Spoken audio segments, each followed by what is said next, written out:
예수님께서 공생애를 시작하시면서 세 가지 일을 하셨습니다. 35절에 기록이 되어 있는데요. 우리 35절 말씀을 같이 한 번 더 읽겠습니다. 자, 시작. 예수께서 모든 도시와 마을에 두루 다니사 그들의 회당에서 가르치시며 천국 복음을 전파하시며 모든 병과 모든 약한 것을 고치시니라. 아멘. 이 35절에 보시면 가르치시는 사역, 그리고 복음을 전파하시는 사역, 그리고 병을 고치시는 사역, 이 세 가지 사역을 감당하셨습니다. 그래서 오늘 본문 말씀 보시게 되면 두 맹인을 고치시는 사건이 등장을 하고요. 32절부터는 귀신 들려서 말 못하는 사람을 귀신을 쫓아내 고치시는 사건이 등장을 합니다. 자, 그리고 이들에 대한 예수님의 마음이 36절에 있습니다. 여기 36절에 보시게 되면 그 무리들을 보시면서 불쌍히 여기셨다. 그리고 목자 없는 양과 같이 고생하며 그들이 기진했다. 이렇게 말씀을 하고 있습니다. 그러니까 이 의미는 당시의 제사장들, 바리새인들, 서기관들, 그러니까 이들이 이제 지도자들인데 영적인 리더 역할을 잘 하지 못하고 있는 그런 모습을 보여주고 있는 구절이라고 지금 보여지고 있는 것입니다. 하나님의 말씀을 가르치는 사람들인데 이들이 그 말씀으로 이 백성들에게 자유를 주는 것이 아니라 말씀으로 억압하고 두려움을 줍니다. 어떻게 해요? 이거 했어요, 안 했어요? 저거 했어요, 안 했어요?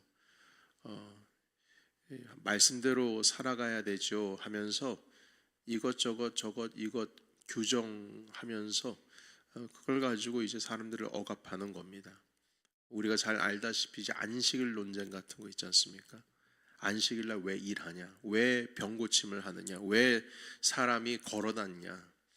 이런 걸 가지고 이제 백성들을 자유를 억압하고 기뻐해야 할 기쁨을 여기 보시게 되면 기진합니다. 고생하며 기진합니다. 그러니까 제대로 된 지도자가 없다는 것을 말씀하고 있습니다. 그러니까 당시 지도자들이 정죄만 했지 어떻게 하나님 앞에 온전히 서야 할지에 대해서 가르쳐 주지를 못했습니다. 그러나 예수님께서는 죄인들이 스스로 본인이 하나님 앞에 설 수 있도록 도와주었고, 그리고 하나님 앞에서 내 죄가 무엇인지를 스스로 깨닫게 하셨습니다. 삭개오 같은 경우에는 자기 죄가 뭔지를 알고 있잖아요, 자기가. 그리고 그 어느 누구도 가르치지 못했던 내 재산을 다 팔아서 가난한 자들에게 나눠주고 속이는 일이 있으면 네 배나 갚겠다, 이렇게까지 고백하면서 자신의 인생 가운데 변화가 오기 시작을 했습니다. 그런데 예수님께서는 이렇게 이들의 삶 가운데에 병 고칠 뿐만 아니라 말씀으로써 그들에게 자유를 주고 계셨습니다.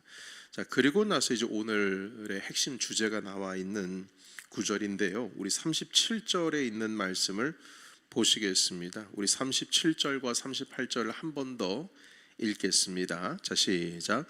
이에 제자들에게 이르시되 추수할 것은 많되 일꾼이 적으니 그러므로 추수하는 주인에게 청하여 추수할 일꾼들을 보내주소서 하라 하시니라. 아멘.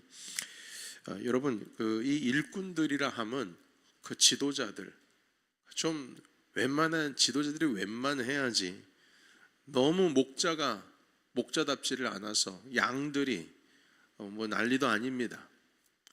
그래서 이 일꾼을 보내달라고 하는 말씀, 추수할 것은 많되 일꾼이 적다. 일꾼이 바로 그 잃어버린 영혼들을 이끌어갈 수 있는 지도 역할을 할 수 있는 헌신자들을 의미합니다. 이렇게 보시게 되면 이렇게 말씀합니다. 추수하는 주인에게 청하여 추수할 일꾼들을 보내주소서. 추수하는 주인이 누굴까요? 우리 주 예수 그리스도, 우리 주 하나님께서 주인 되십니다. 일꾼을 보내달라고. 그리고 본인은 뭐예요? 본인도 일을 해야죠. 추수해야죠. 적다 지금. 적으니까 빨리 보내주십시오. 목자 없는 양 같아서 무리들을 불쌍히 여기고 있다. 그래서 결국 이 목자들이 준비가 안 되어서 이 추수할 곡식들이 많아도 일꾼이 없어 추수하지 못하고 있는 상황을 설명하고 계십니다. 자, 그런데 여기서 우리가 궁금증 하나입니다. 그건 무엇이냐면 왜 이 상황을 추수하는 거로 비유했을까? 여러분, 복음 전파하는 것, 말씀을 전하는 것, 이거는 추수가 아니라 어찌 보면 좀 씨 뿌리는 것과 좀 가깝지 않겠습니까? 복음을 전하고 말씀 가르치는 것. 그런데 왜 추수하는 것으로 비유하셨을까? 추수라는 개념보다는 씨 뿌리는 개념에 더 가깝지 않을까요? 예수님께서 씨 뿌리는 비유에 대해서 말씀하시기를 어떤 씨는 길가에 떨어지고 어떤 씨는 바위에 떨어지고 어떤 씨는 가시덤불에 떨어지고 어떤 씨는 옥토에 떨어지고. 그래서 이 씨가 뭐냐? 이건 하나님의 말씀이다. 그리고 그 땅이 떨어졌다라고 하는 것은 사람의 마음들이 이러이러하다. 이렇게 말씀하시면서 그 하나님의 말씀을 전하는 것, 가르치는 것, 이것이 씨이다. 이게 씨 뿌리는 것이다. 이렇게 비유하셨습니다. 자, 그런데 왜 이것을 추수한다는 표현을 하셨을까? 그 이유는 추수했다는 것은 뭡니까? 이미 씨가 뿌려졌다는 뜻이잖아요. 그것은 이제 하나님께서 이스라엘의 역사 가운데서 먼저 주님이 모세를 통해 율법을 주셨죠. 씨를 뿌렸습니다. 그리고 수많은 선지자들을 통해서 말씀하셨습니다. 이것도 씨를 뿌린 겁니다. 이미 율법과 선지자들을 통해서 이스라엘에 씨가 뿌려졌어요.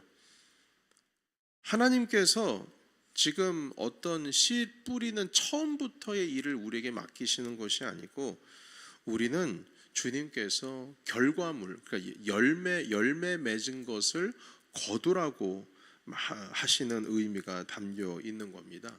그러니까 이미 씨는 뿌려졌고 그 안에서 연그러져서 준비가 되어 있는 영혼들이 다 있다, 이렇게 말씀하십니다. 여러분, 추수는요, 때를 놓치면 더 이상 의미가 없습니다. 그만큼 이 긴급성이 있습니다. 빨리 이게 추수해야 될 때 따야 됩니다. 안 되면 거두지를 못하면 그 다 쓸모없는 것들입니다. 그러니까 이 지금은 추수할 때다. 씨 뿌리는 때가 아니라 추수할 때다. 주님께서 가르쳐주고 계십니다. 주님께서 하시는 역할은 우리에게 씨를 뿌리라는 것이 아니고 씨는 이미 하나님께서 다 뿌리셨고 거두는 사명. 여러분, 그래서 전도는요, 씨를 뿌리는 작업이 아니고 전도는 거두는 사명입니다. 하나님께서 준비하시고 예배하신 일을 우리가 거두는 것 뿐인 것입니다. 여러분, 지난 주일에 우리가 전도하는 기쁨이라고 하는 것을 말씀을 나누었죠. 그 기쁨은 씨 뿌리는 기쁨이 아니고 곡식단을 거두어드리는 기쁨을 의미합니다. 주님께서 일을 준비하셨고 준비된 영혼들을 우리가 거두는 일만 남았다고 가르쳐 주십니다. 여러분, 일꾼이 적다, 이게 무슨 뜻일까요? 당시 바리새인들과 서기관과 같은 지도자들입니다. 말만 많습니다. 말만 많아요. 정작 말씀이 필요한 자들에게 가까이 나아가지도 못합니다. 그들을 멀리서 바라보면서 정죄만 할 뿐입니다. 예수님께서는 거두고 계셨습니다. 셀이 씨가 필요한 사람인가? 아니요. 이미 그 씨가 그 안에 있어서 하나님께서는 자라나게 하셨고 예수님은 거두시기 위해서 이 땅 가운데 오신 것입니다. 지금 우리가 필요한 일꾼은 잃어버린 양을 찾는 목자처럼 밖으로 나아가야 하는 사람들입니다. 드라크마라고 하는 그 동전 하나를 잃어버린 것을 찾는 여인처럼 찾고 있는 일꾼이 필요한 겁니다. 우리는 생각하기를 교회 일꾼이 있어야 되는데 보내주소서 일꾼이 필요한데 라고 했을 때 우리는 보통 일꾼이라 하면 교회에서 봉사하는 일꾼을 생각합니다. 교회 안에서. 봉사하는 일꾼, 열심히 음식도 하시고 청소도 하시고 안내도 하시고 운전도 하시고 그런 일꾼을 우리는 생각을 하는데, 지금 여기서 말씀하고 계시는 일꾼은 거두는 일꾼입니다. 영혼을 거두는 일꾼, 전도하는 일꾼, 하나님의 말씀이 필요한 자들에게 가까이 가서 그들에게 말씀을 뿌린다는 개념보다는 거두는 일꾼입니다. 여러분, 이렇게 일꾼 되고자 하는 기쁨의 사람들이 많을까요? 적을까요? 항상 성경은 적다 이렇게 말씀하고 있어요. 적다, 많지 않다. 일꾼이 많은 적은 없어요. 일꾼은 항상 적습니다. 여러분, 저기 대형 교회 가도요, 기도할 때 일꾼을 보내달라고. 일꾼이 그렇게 많은데도 적다. 일꾼은 원래 적은 겁니다. 전도는 부담이고요, 한 영혼을 품는 것 자체가 큰 짐 같아 보입니다. 그러나 지난 주일에 함께 말씀 나눴던 것처럼 이것은 기쁨이 되어야 합니다. 하나님이 일하시고 우리는 기쁨으로 곡식단을 거두는 겁니다. 기쁨으로. 그래서 우리가 이 일에 부름을 받았다는 사실을 잊지 말아야 될 것입니다. 영혼을 거두는 기쁨의 부름을 우리는 받았다. 그래서 오늘 이 아침 가운데에 우리 지난 주일에 그런 말씀 함께 나누었죠. 그 말씀을 듣는 가운데 어떤 영혼 한 사람의 이름이 생각나거나 그 얼굴이 갑자기 머릿속에서 지나치면 그것은 주님께서 우리에게 기도하라고 명하신 영혼이다, 맡겨주신 영혼이다, 그렇게 말씀하신 것과 같이 우리가 붙들어야 된다라는 말씀을 드렸습니다. 여러분, 또 그런 경우도 있어요. 그 잃어버린 영혼이라고 하는 그 양과 우리가 거둬야 할 그 곡식단들이 내가 아니면 복음을 전하고 내가 아니면 교회에 가자고 말할 사람이 있을까요? 없을까요? 대부분 이렇게 보면 없는 경우가 많이 있습니다. 있는 경우가 아니라 없는 경우가 많아요. 교회 가자라고 말할 사람이 주변에 있을까? 저 외에는 없을걸요. 나 자신 외에는 없을 가능성이 상당히 높습니다. 그래서 주님께서 그 곡식단은 그렇게 우리가 거두라라고 하신 주님의 음성인 줄로 믿습니다. 그래서 오늘 이 말씀을 통해서 참 정말 특별했어요. 추수할 것은 많되 일꾼이 적다. 일꾼이 적다. 왜 갑자기 추수하는 것에 대해서 말씀하셨을까? 기억하시면서 하나님, 오늘도 우리를 일꾼으로 부르시니 우리가 그 사명을 감당케 하시고 내가 기도해야 할 그 곡식단 기도하게 하시고 또한 기쁨으로 거두게 하소서.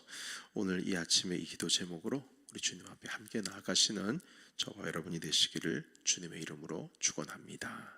아멘.